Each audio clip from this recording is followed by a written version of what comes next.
নমস্কার শ্রোতা বন্ধুরা, শ্রুতিলিপিতে শুনছেন গল্প পাঠ। আমি রিয়া। আজ শুরু করতে চলেছি একটু অন্য স্বাদের রোমাঞ্চ গল্প।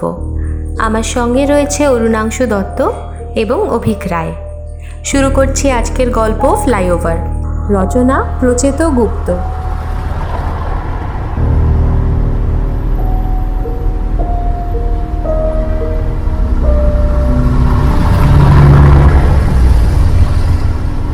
ঘটনাটা ঘটে বুধবার দুপুরে। প্রথমে রাস্তার মাঝখানটা ফুলে ওঠে, উঁচু হয়ে ওঠে কুঁজের মতো। মনে হয় একটা ঢেউ। সেই ঢেউ স্থির হয়ে অল্প কাঁপে, তারপর নিচু হয়ে মাথা নামিয়ে দ্রুত এগিয়ে যায় সামনে। গড়িয়াহাটের দিকে যতটা দেখা যায়, কংক্রিট আর পিচে কাঁপুনি তুলে ছুটতে থাকে, ফিরেও আসে আবার। তারপর নবনীদের বাড়ি টপকে শপিং প্লাজার বাঁক ঘুরে চলে যায় বাইপাসের দিকে, চোখের আড়ালে। সব মিলিয়ে কয়েক মুহূর্ত। নবনী দৃশ্যটা দেখে স্থির হয়ে, চোখের পলক না ফেলে। তারপর দুটো হাত দিয়ে আঁকড়ে ধরে বারান্দার রেলিং। এটা সে কি দেখলো সে? ফ্লাইওভারটা নড়ে উঠল, যেন দীর্ঘক্ষণ চুপচাপ পড়ে থাকার পর শরীরে ঢেউ তুলে প্রাণের জানান দিল। একটু আগেই ঘরের টুকটাক কাজ সেরে স্নান করেছে নবনী। অন্যদিন আরও আগে হয়ে যায়, তথাগত অফিস বেরিয়ে যাওয়ার পরপরই বাথরুমে ঢুকে পড়ে। তারপর সারাদিন তো একা, যে কোনো একটা সময় খেয়ে নিলেই চলে, না খেলেও ক্ষতি নেই। চিপচিপে শরীরটা ধরে রাখতে একটা দিন লাঞ্চ স্কিপ করা ভালো। এতে অন্য সময়ের হাবিজাবি খাওয়াগুলো কিছুটা ব্যালেন্স হয়। নবনীও তাই করে। তথাগত যদিও হুমকি দেয়, নাটকে ভঙ্গিতে বলে, বেশি দিন এই জিনিস চলবে না প্রিয়তমা। অচিরেই তোমার এই ঝাড়া হাতে পায়ে আমি শিকল পরাবো। ছেলে মেয়ে হয়ে গেলে মজাটি টের পাবে।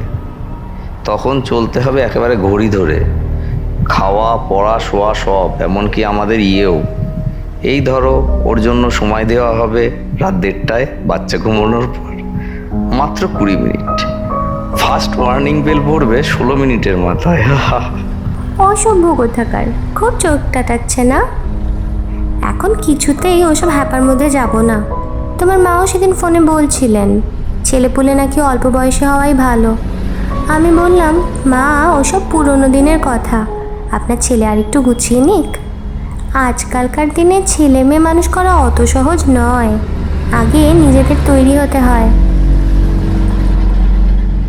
বুধবার দুপুরে ভেজা চুলে বারান্দায় এসে দাঁড়িয়েছিল নবনী। 10 তলার এই বারান্দায় হাওয়া অনেক। কোনো দিন বিকেলের পর মনে হয় ঝড় দিয়েছে। সিঁথির বাড়িতে দোতলার ছাদে উঠলেও দম চাপা লাগতো। এই ফ্ল্যাট কেনার আগে তাই কম পরিশ্রম করেনি নবনী। তথাগত আর সে গাড়ি নিয়ে চক্কর মেরেছে গোটা শহর। প্রমোটারদের চকচকে অফিস থেকে শুরু করে দালালদের চায়ের দোকানের আস্তানা, কোথায় না গেছে। কখনো আবার মিস্ত্রি দারোয়ানকে ম্যানেজ করে উঠে গেছে আধখানা তৈরি বাড়ির টঙে। ইট বালি লোহা লক্কর টপকে ঘুরেছে কঙ্কাল ফ্ল্যাটে। বোঝার চেষ্টা করেছে শেষ পর্যন্ত চেহারাটা কেমন হবে। বেডরুমের মুখ থাকবে কোন দিকে, বাথরুম হবে কত বড়। তথাগতর ইচ্ছে ছিল ফ্ল্যাট কিনবে ওপরে, অনেক ওপরে, টাওয়ার হলে সব থেকে ভালো। এখন নাকি এটাই স্টাইল, যত ওপরে তত শুধু ধুলো ময়লা মাছি মশা কম নয়, রোদ বৃষ্টি হাওয়াও পাওয়া যায় ফার্স্ট হ্যান্ড। নবনীর অবশ্য বায়নাক্কা ছিল অন্য জিনিসে, বাথরুমে। সিঁথির ঘুপচে সাথে বাথরুমটা সে ভুলতে চায়। নিজের ফ্ল্যাটের বাথরুম চাই বড়, মেঝে হতে হবে মার্বেলের, সাদা নয় হালকা গোলাপি মার্বেল। বাথটাবও হবে গোলাপি। সেই সঙ্গে থাকবে একটা জানলা, বড় জানলা। বাথটাবে শুয়ে শুয়ে যেন আকাশ দেখা যায়। মাথার উপর শাওয়ার থেকে যখন জল পড়বে তখন মনে হবে সত্যিকারের বৃষ্টি পড়ছে। শেষ পর্যন্ত অবশ্য অত কিছু দেখা হলো না। দেখা হলো ফ্লাইওভার। বাড়ির পাশেই ফ্লাইওভার হচ্ছে শুনে তথাগত ঝাঁপিয়ে পড়ল। সে ওখানেই ফ্ল্যাট নেবে। দাম একটু বেশি হলে হোক, কোনো ক্ষতি নেই। পাশে ফ্লাইওভার থাকলে ফ্ল্যাট বেশি দিন ফ্ল্যাট থাকে না, কদিনের মধ্যেই সোনা হয়ে যায়। এক শনিবার বিকেলে নবনীকে নিয়ে দেখে গেল তথাগত। ফ্লাইওভার শুধু বাড়ির পাশে নয়, একেবারে তাদের ফ্ল্যাটের গায়ে, হাত বাড়ালেই যেন ছোঁয়া যাবে। রাতে নবনী বলল, সব ঠিক আছে, কিন্তু একেবারে বেডরুমের উপর দিয়ে রাস্তা, বারান্দা টপকালেই কেমন বিচ্ছিরি না? রাস্তা? ফ্লাইওভারকে তুমি রাস্তা বলছো নবনী? তুমি কি পাগল হয়ে গেছো? Are you mad? নাইটি পড়তে পড়তে নবনী বলল, পাগলের কি আছে? ঘর থেকে গাছপালা দেখারও তো দরকার নাকি? বারান্দায় বসে কেবল পিচের রাস্তা আর গাড়ি ঘোড়া দেখবো নাকি? ইস মা গো! না, দেখবে না। তুমি বরং একটা কাজ করো, তুমি আমাদের দেশের বাড়িতে গিয়ে সেটেল করো। আমি বাবার সঙ্গে কথা বলে নিচ্ছি, বাইরের দিকের একটা ঘর তোমার জন্য রেনোভেট করে দেওয়া হবে। সেখানে শুধু সবুজ গাছ নয়, গরুর গাড়ি, মাটির রাস্তা সব দেখতে পাবে। ইচ্ছে করলে বৃষ্টির সময় এক হাঁটু কাঁদা মারিয়েও ঘুরে বেড়াতে পারো। আর কি করছো? যা খুশি করো। তোমার টাকার ফ্ল্যাট ফ্লাইওভারের ঘাড়ে কিনবে না বাইপাসের মাথায় কিনবে, তুমি ঠিক করো। তথাগত এগিয়ে এসে স্ত্রীর কাঁধে হাত রাখে, হেসে বলে, ডার্লিং, ঠান্ডা মাথায় বোঝার চেষ্টা করো। ফ্লাইওভার মানে এখন আর শুধু একটা শর্টকাট রাস্তা নয়, একটা আধুনিক বিষয়। এটা একটা ডেভেলপমেন্ট। তুমি সেটার পার্ট হচ্ছ। শুধু কি তাই, স্পিডের কথাটা একবার ভেবে দেখো। যে চোখের সামনে সারাক্ষণ গাড়ি ছুটছে, মনে হবে উঠছে। একটা সময় you can feel that speed. মনে হবে তুমি সেই গতিটাকে ছুটে পেরেছো। আমাদের ছেলেমেয়েরাও একদিন স্পিডটাকে নিজেদের মধ্যে নিয়ে নেবে, হুইচ ইজ ভেরি ইম্পর্টেন্ট। বাপ রে, এত লেকচার শিখলে কোথা থেকে? আসল কথাটা বলো না বাপু। ফ্লাইওভারের জন্য ফ্ল্যাটের দাম বাড়বে, রিসেল ভ্যালিউ যাকে বলে। তথাগত হাসল, ধরা পড়ার লাজুক হাসি।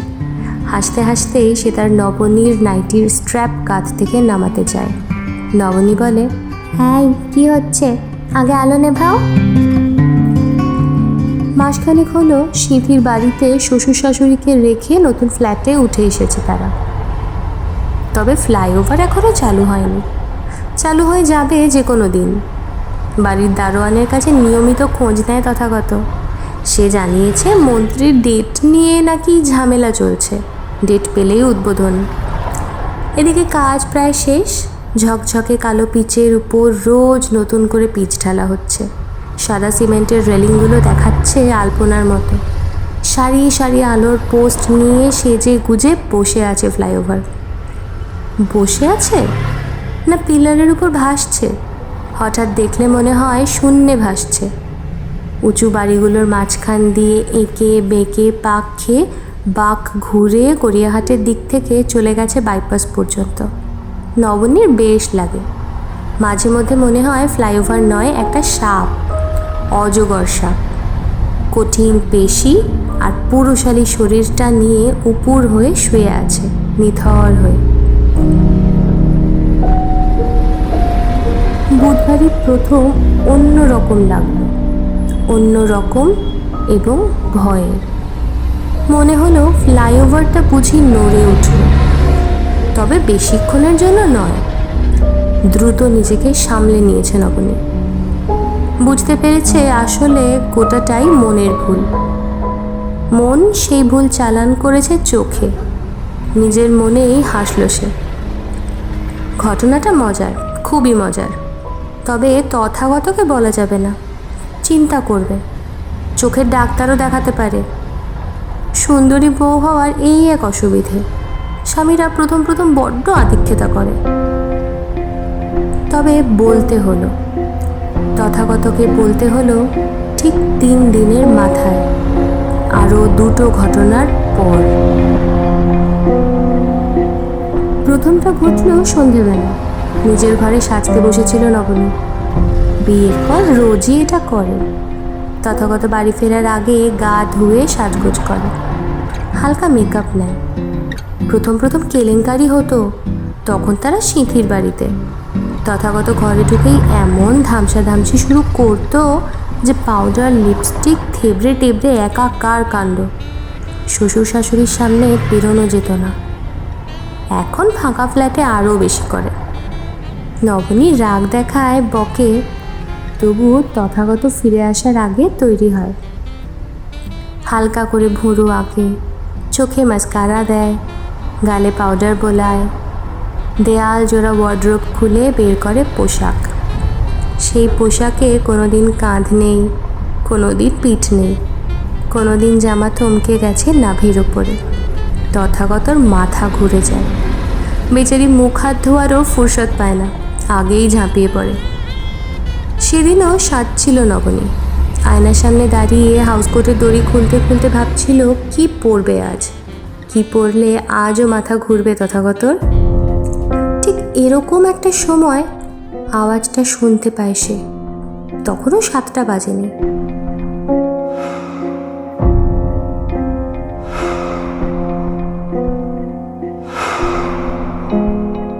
নবনী চমকে ওঠে, ঠিক যেন নিঃশ্বাসের মতো।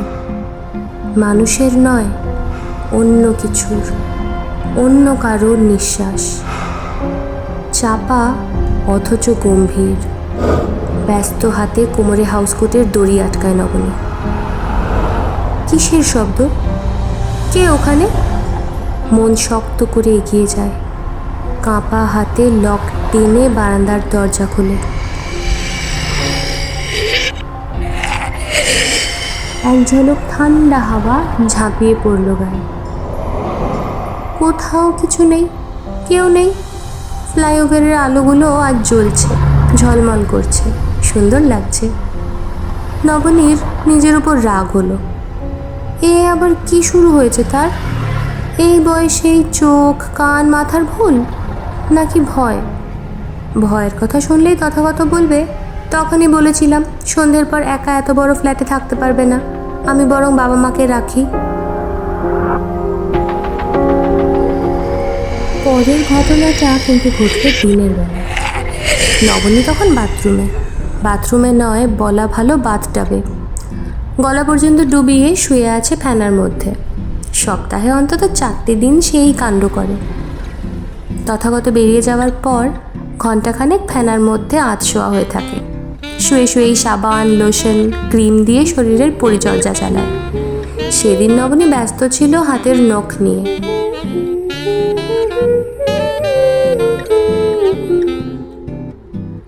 মনোযোগ সহকারে ব্রাশ ঘষছিল।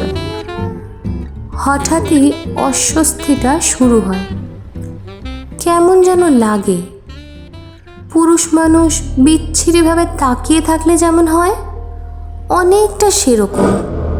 সে মুখ তোলে, চারপাশ দেখে। কই, সবই তো ঠিক আছে। বাথরুমের দরজাও বন্ধ। তাহলে নবনী ফের নখে মন দেয়। গুনগুন করে গানও শুরু করে।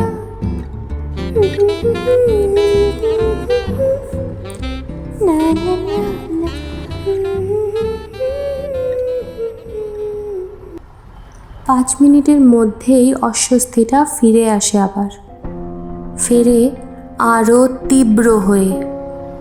এবার মনে হয় কেউ যেন একেবারে ঘাড়ের ওপর এসে গেছে। অপেক্ষা করছে বাথটাব ছেড়ে নবনী কখন উঠবে। দ্রুত পাশে রাখা তোয়ালের দিকে হাত বাড়ায় নবনী। হাত রায় কঠিন মার্বেলে। কোথায় তোয়ালে? কোথায়? বুকের ভিতর ছ্যাঁত করে ওঠে। তোয়ালেটা তো সে এখানেই রাখে, বাথটাবের গায়ে, ডান পাশে হাতের নাগালে। স্নানের পর জড়িয়ে নেমে আসে, তারপর জল ঝরিয়ে বেরিয়ে পড়ে বাথরুম থেকে। তাহলে তাহলে এখন জিনিসটা গেল কোথায়? ওপাশে পায়ের দিকে? মুখ ফেরালো নবনী। না, নেই, কোথাও নেই।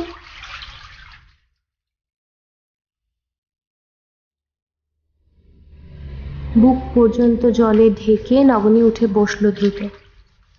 ফ্যানায় আওয়াজ হলো চরচর চরচর। বিস্ফারিত চোখে সে তাকালো চারপাশে। নেই, কোথাও নেই তার তোয়ালে, তার আবরু। কে সরিয়ে নিয়েছে? জলের মধ্যে বসেই নবনী বুঝতে পারে তার শিরদাঁড়া দিয়ে ঠান্ডা একটা স্রোত বয়ে চলেছে। সেই স্রোত জলের থেকেও ঠান্ডা। সে কি করবে এখন? হাত দুটো নগ্ন বুকে ঢাকা দিয়ে চিৎকার করবে সে? এই 10তলা ফ্ল্যাট থেকে কে শুনবে সেই চিৎকার?